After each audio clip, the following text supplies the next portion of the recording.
Hi. So ఇప్పుడు కొత్తగా ఈ హైపర్ లూప్ ట్రైన్స్ అంటున్నారు కదా. సో ఈ హైపర్ లూప్ ట్రైన్స్ లో ఏముంటాయి అంటే, సో ఈ హైపర్ లూప్ ట్రైన్ కూడా ఒక మ్యాగ్నెటిక్ లెవిటేషన్ ట్రైనే అండి. కాకపోతే ఈ మ్యాగ్లేవ్ ట్రైన్స్ లో మనకి ఎయిర్ అపోజిషన్ ఉంటుంది.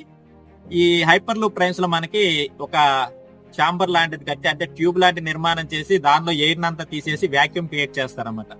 సో ఈ మ్యాగ్లేవ్ ట్రైన్స్ లో ఏముంటాయి మరి మనకి, ఫస్ట్ మ్యాగ్నెటిక్ లెవిటేషన్ అంటే ట్రైన్ గాల్లో లెగవాలి, అంటే ఫ్రిక్షన్ ఏమి ఉండదు అనమాట. రెండోది వచ్చేసి లీనియర్ మోషన్, ట్రైన్ ముందుకెళ్ళాలి.